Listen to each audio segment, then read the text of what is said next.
Bueno, hoy estamos con el doctor Alejandro Anderson, médico neurólogo y director médico del Instituto de Neurología de Buenos Aires.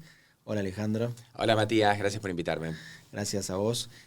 Para hablar sobre una patología que es una patología muy incómoda para los pacientes que la padecen, que es el espasmo hemifacial, es decir, pacientes que tienen contracciones involuntarias de la cara, ya sea del lado derecho o del lado izquierdo. Desde el punto de vista conceptual, ¿qué es el espasmo hemifacial y cuáles son las causas del espasmo hemifacial? Bueno, hay pacientes que vienen a consultarte porque sienten que se les cierra fácilmente el ojo o la comisura de la boca se les mueve involuntariamente. Y tratan de encontrarle una explicación. En general, estos son los pacientes que tienen y que están desarrollando el hemiespasmo facial primario.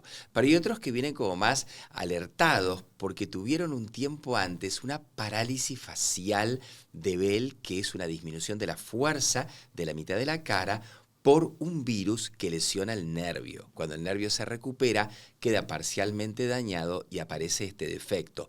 Esos pacientes vienen como más rápido. Los otros pacientes no.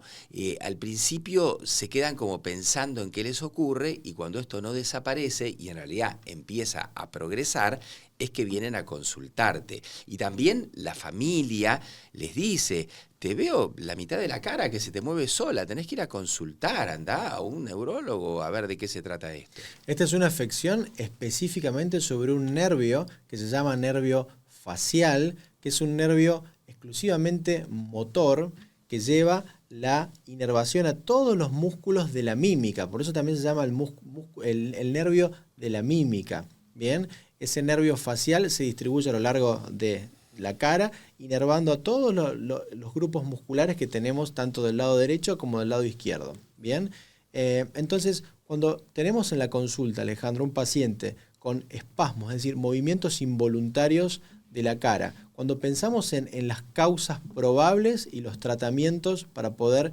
implementarlo en estos pacientes, ¿cuáles son estos?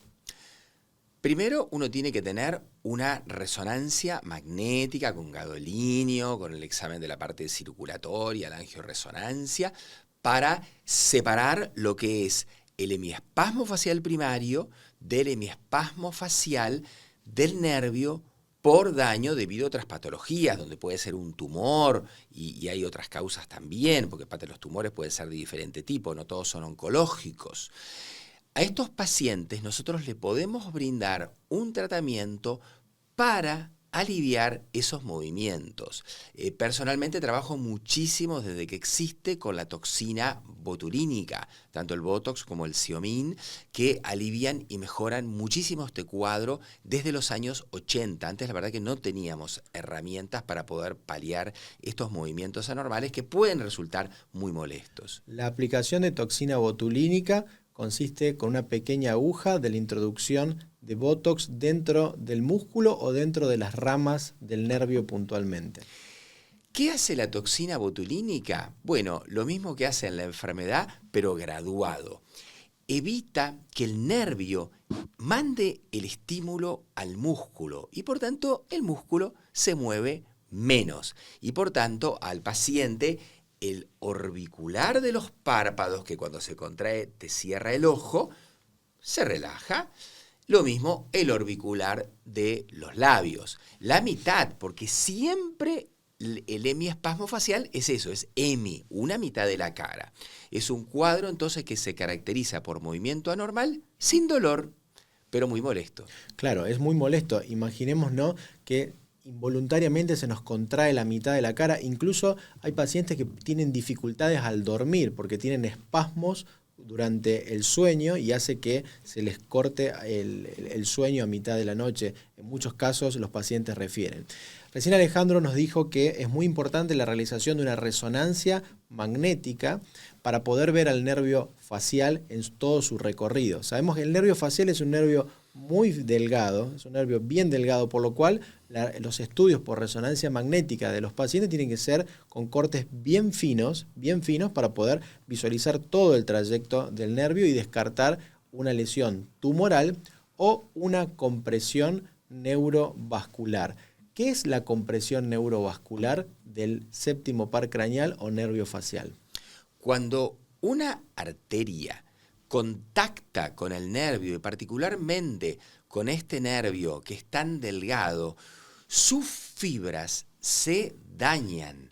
Piensen ustedes que es como los viejos cables que tienen las fibritas de cobre adentro, se van lesionando, entonces uno pierde en parte la movilidad voluntaria, pero como se le genera una especie de callito que actúa como de marcapasos, también aparecen los movimientos involuntarios y todo esto genera una molestia, en parte funcional, porque que a uno se le cierre el ojo es incómodo para funcionar adecuadamente en todo lo que tiene que ver con la visión. Pero también está el tema estético. Los pacientes se preocupan muchísimo por la simetría facial y la repercusión estética. Y lo más interesante de todo es que si bien uno puede actuar con la toxina botulínica para aliviar este cuadro, podemos en muchos pacientes tener un tratamiento mucho más de fondo y que apunta a la causa, que es esta compresión neurovascular, y revertirla a través de interesantísimos procedimientos neuroquirúrgicos que son muy puntuales. Esta patología tan interesante es muy importante ser abordada desde un punto de vista neurológico, por eso estamos con el doctor Alejandro Anderson con tanta experiencia en neurología y por neurocirugía también, porque justamente cuando en el estudio de resonancia magnética en estos pacientes con espasmos de la mitad de la cara observamos una arteria, generalmente podemos plantearle al paciente la realización de una cirugía. La cirugía es simplemente llegar hasta el nervio, encontrar esa arteria que está tocando al nervio en un punto y le realiza las descargas motoras a la mitad de la cara, separar con el uso de microscopios de alta tecnología y demás, separar el punto de contacto y en ese punto de contacto colocar una planchita de teflón, es un pequeño segmento como si fuera una goma espuma, que lo que hace es amortiguar el golpe de la arteria y ya el nervio deja de dar esas descargas eléctricas hacia los músculos de la cara.